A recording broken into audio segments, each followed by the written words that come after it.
Good morning, friends. I'm in a cookie baking mood, which winter just brings out the cookie baking in me. So let's make some butter cookies and we're going to top them with some really fun things. Come along.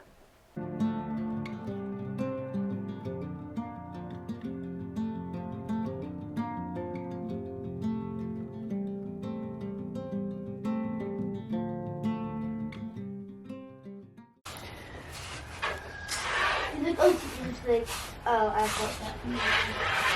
Got my headline. Okay.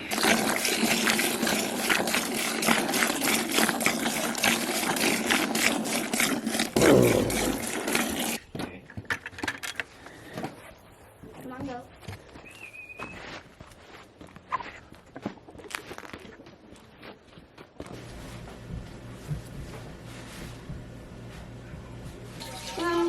That just keeps saying I can't go out. Oh, well, you got to be dressed before you go outside. Maybe wait till it's light out and then you play outside. Does that sound good? Yeah. Yeah, that's why people, it's snowing. Because it's pig. And that one's goat. And cow. Big fridge. We have a big fridge of milk, but we got lots of cream to skim. When a cow first calves, you don't get as much cream per gallon because they're producing a lot of milk. So the cream that they produce, which is basically the same every day, is spread over more gallons of milk. She's given us about 5 gallons of milk plus nursing a calf. But we got lots of cream to skim, so we can make butter.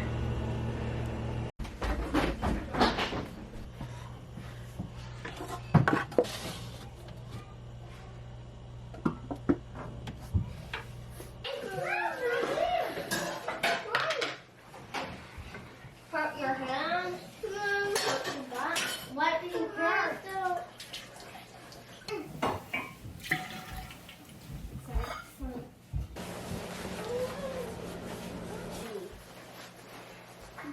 Hoodie.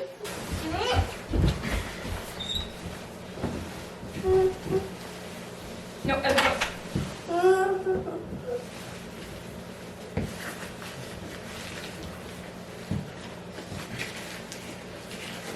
Secret base.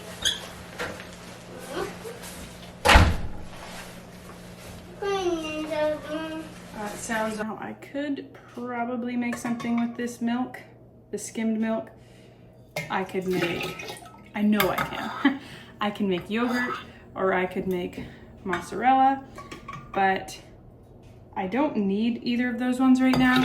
And we're finishing off some pigs for butcher, so I'm gonna feed all the skim milk to the pigs.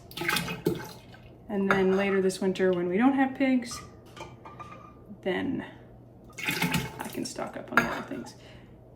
I already made 6 quarts of yogurt a few days ago. That should last us a week. I could put more cream in this churn, but then I would have to warm up the cream. So I'm going to leave it like this and churn it cold so that I have butter faster.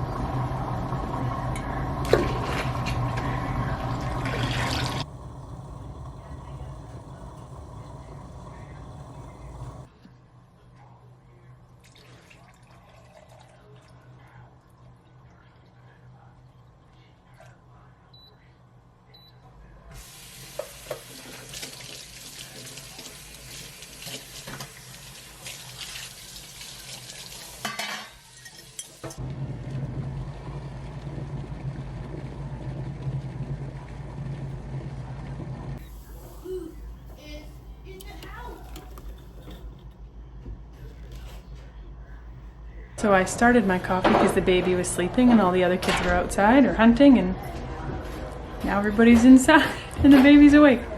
We're gonna sit down and enjoy this anyhow.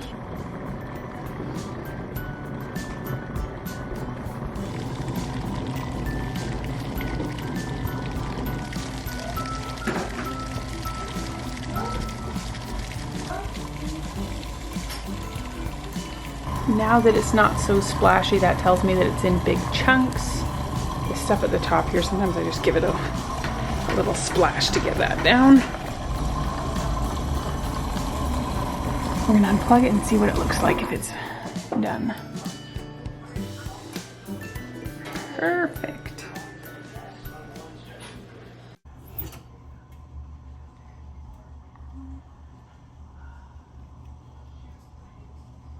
Bought a few bundles of slabs from a sawmill. These are, when they square off the logs. We used a bunch of them for fixing fences, like running these along the top of the page wire so that the cows couldn't push down because they were like 16 feet long. But then all the ones that weren't good for that, they make really good wood cook stove firewood for when you want just a quick hot fire. And because this is just coals left here, I'm going to close the main door, but then open up the ash pan. So that was just coals, and all I did was pop that on. It's 10:42 a.m. Let's see how long before we see flames.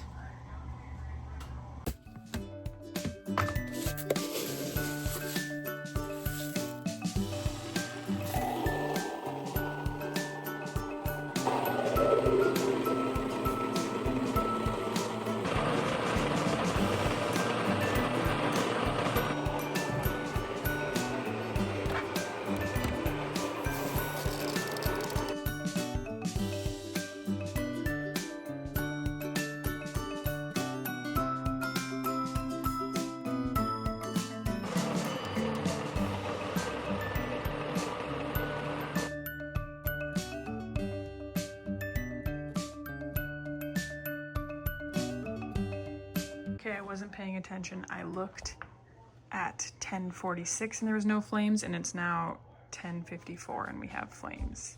So it's maybe not the fastest, but it's super easy way to get the fire going again. And then I'm just gonna close this because I don't need a really hot fire. I just want it to keep going.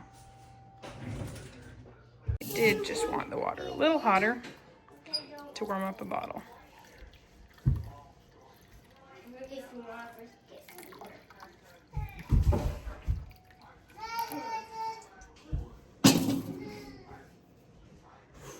And this isn't screaming hot by any means, so I'm just gonna leave it here. Keep an eye on it. Should I check the back?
that's all I'm making for now.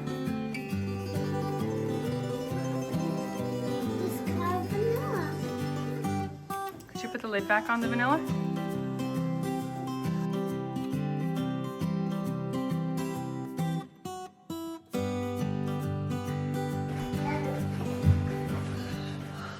It's time to bake some cookies, but the fire is almost dead, friends. We'll revive this in just a minute. Just you wait and see. The oven holds a lot of heat though, so the oven is still at 250, 300. So we don't have to do too much to get it where we want it to be.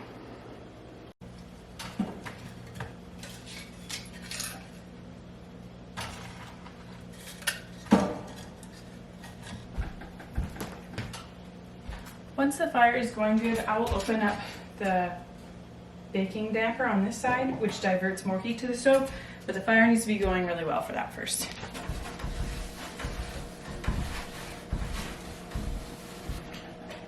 I gotta show you this quick. Oh, it's not gonna focus, so dang.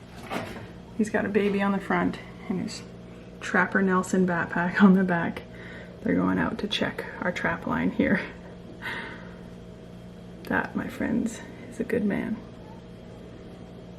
Blazing again, and it'll be ready for me in just a few minutes.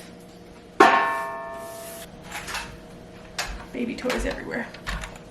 Something kind of funny that just happened here, so I wanted a few minutes to chat with you guys and show you the different ways that we're gonna make this cookie dough. And in order for me to properly show you, I needed a bit of a quiet house. So our older boys are helping a neighbor stacking firewood and cleaning out one of their chicken coops for them. And Marius takes the younger four out for a walk. He goes outside. I run upstairs to grab something, come back down, and he's like, well, that was short-lived. And I'm like, okay, why are you back in already? I figured he forgot his gloves or something. And he said, so-and-so is here. And I was like, no, I need to work right now. And when this person shows up, it's a long visit, which isn't bad. It's just, I really need some work time right now. I really had the afternoon staged so that I could show you how to finish these because I've been trying for days, but it's been a busy household here. And he said, nope, he's got a cord of firewood on the back of his truck. He's wondering if we want to buy it. And this is not an uncommon thing for us. This happens a couple times in winter. Someone who does firewood for a living, who has a load on their truck, they have it lined up to sell, and then they call that person saying, hey, I have the wood for you now, and the person goes, actually today doesn't work for me, or I can't until I get paid, or this and that. And so we have a couple people that we say, if you come to that situation, you just come to our house, we'll pay you on the spot for that wood. Because if they bring good dry firewood, friends, firewood is the lifeblood of our home and of most homes in northern British Columbia. That's why the boys are stacking wood for an elderly neighbor today, because he got wood dropped off, and the boys can stack it in 20 minutes and it would take this guy all day. And the boys are happy to go over there, chat with him for 20 minutes and quickly stack a cord or two of wood. Firewood is the lifeblood of northern British Columbia homes. And let's make some cookies. I'll throw a few more small pieces on here to just keep a small hot fire going, because the way to get a hot stove is a small hot fire. Big logs are a slower fire, and this is a fast fire. And that's a lot of how wood stove cooking works, is like fast fire, slow fire, and this is a fast fire. Small pieces, roaring hot, lots of oxygen. The really fun thing about such sort of cookies is that we can do them up in a bunch of different ways. We can do a chocolate sprinkle. Chocolate sprinkles are a Dutch thing, that they have like a rusk or a piece of bread with butter and sprinkles, chocolate sprinkles. But they've kind of expanded to be all sorts of different sprinkles. And honestly, a lot of them don't really have very good quality ingredients. They're kind of just like brown dyed sugar chocolate flavored thing. But I can get these ones at our Dutch specialty store that, while they're not perfect ingredients, they are sugar cocoa powder, cocoa butter, soy lecithin, fractionated milk fat. So they're not full of food dyes and flavorings. So we have chocolate sprinkles. I have a caramel pear butter. You can use any sort of jam. This is a pear butter, pear jam kind of thing that tastes like caramel. And then I had actual caramel, dulce de leche. This is a homemade thing that you can find on my blog, venisonfordinner.com. And then I found some candy canes, and I thought this would be fun, and that my little kids are gonna go wild for candy cane ones. These are fancy candy canes. They're like dye-free, allergy-safe, whatever. I just think they taste really good. And we don't buy many candy canes. They're definitely like a one box a year thing. So last year I bought them and hid them so good that I forgot I even had them. So I found them this year. Our fire is getting hotter for sure because I can hear the kettle going. The whole thing is heating up real good. So I made cookie dough the other day.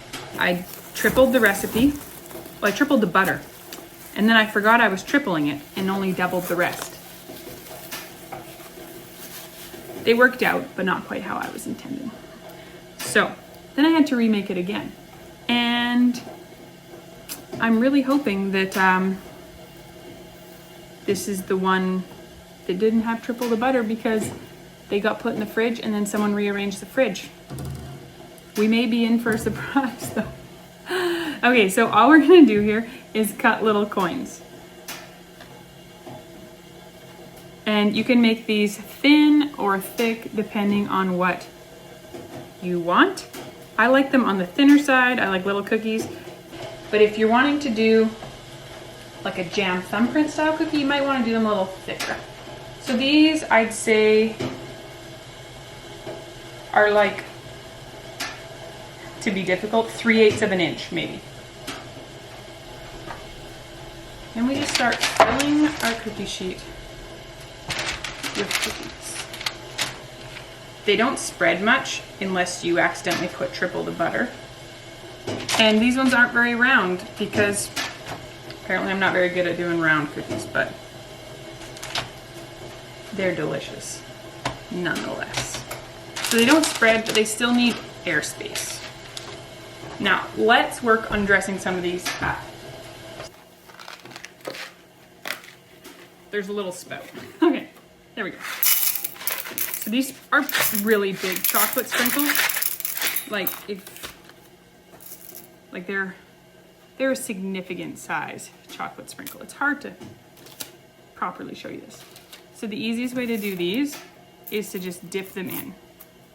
And then you get covered in chocolate sprinkles like that. And some of them will come off and it's not that big of a deal. I can't say I've ever chopped up candy canes before. So my thought is just to press a couple pieces of candy cane into the top, like that. Just keep it simple.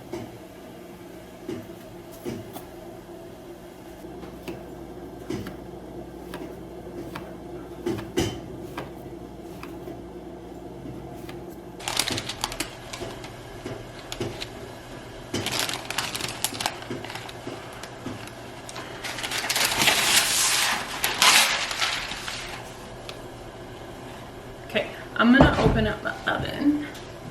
Right here is, it's called bake mode. So bake mode, normally the smoke goes up the chimney, right? It's in the fire, goes up the chimney. Bake mode diverts the smoke so it goes down and around the oven before it goes out. So you have to have a good fire to be able to do that, and you can't open the fire door while you're doing that. Well, you can, but smoke comes out because the smoke doesn't have such a clear direction. The draft isn't as strong. It's going around, but it acts like a convection oven. It heats up the oven. It adds for a more even heat in the oven, and just works really well. It's going to be interesting to see whether we feel like the dust or the chunks is nicer. Okay, one candy cane went a long way. I did not expect that. Now for the other two, they're more like a thumbprint cookie. So when I put them on, I often do these thicker, but when I put them on, I give a little indent in the middle so that my liquidy stuff has somewhere to sit. And I just realized I need to move around, I need to add another rack in the oven. So I have 2 racks in here right now. I have 4 racks total, and you can use the bottom as a rack. The top is hottest, the bottom is coolest, farthest away is cooler. So hottest point, coolest point. So you definitely have to move racks, you have to move trays around. It's currently reading at 325 on the dial, which means the top is actually closer to 375. So I can almost put cookies in now. However, when I put a tray of cold cookies in, they're gonna cool the oven down right away. So I do try to get it to close to what I want on the dial, knowing that it's gonna drop a bit, but it's still gonna be good. So I'm gonna move that rack one lower and then add a rack around there.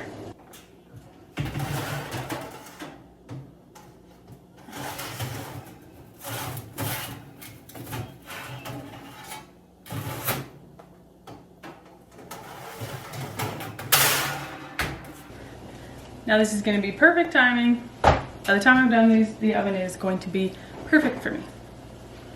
So, as I was showing you before, adding a little indent so that it has somewhere to sit.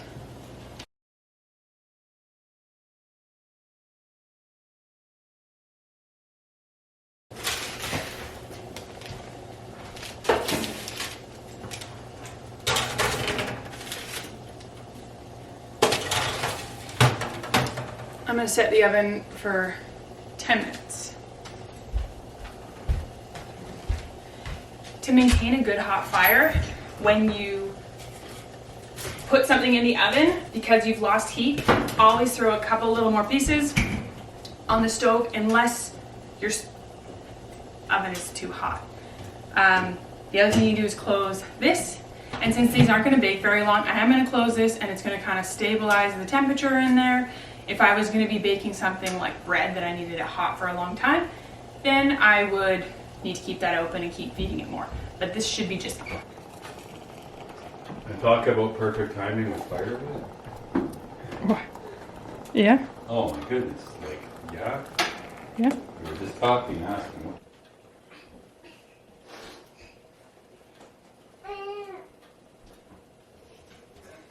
What's up, you?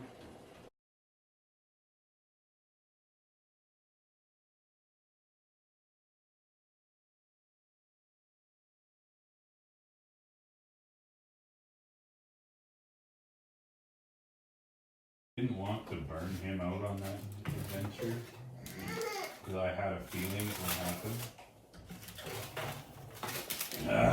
Boy likes to move around and stuff too, so I'm gonna join him.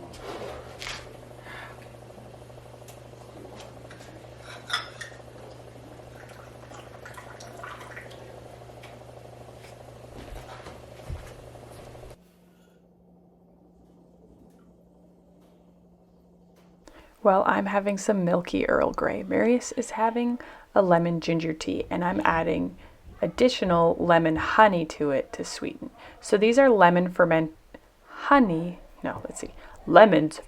in honey. That's how you describe it. There's also a hot pepper in there, which doesn't actually make it spicy. It makes it just kind of a bit warming. I don't think you taste it at all, but it adds the nutritional benefits of having hot pepper when you're sick. So good for your circulation. So we just take a scoop of this honey along with one of the lemons. There's a recipe on venisonfordinner.com on how to make these. They're really simple. I like to make them ahead of time and just keep them in the fridge for when someone's feeling under the weather.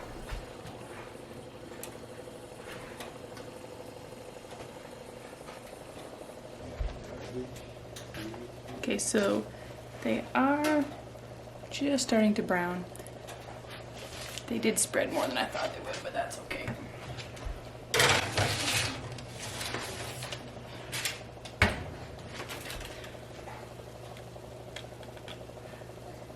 Give it another couple minutes.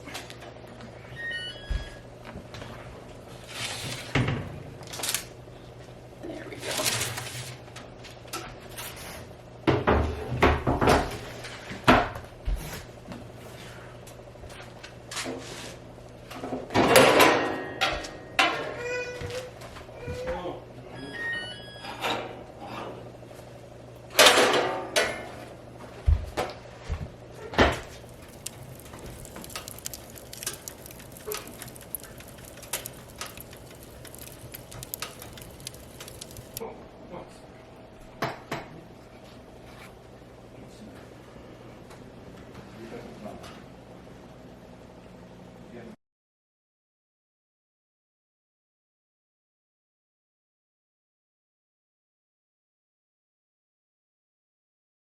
Seems pretty cheap for a quart of clerk.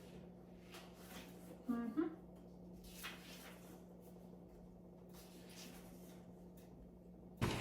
Whatever you want to do, sir. Barbina. Who told you we could do gingerbread houses? It's got Freya written up in it.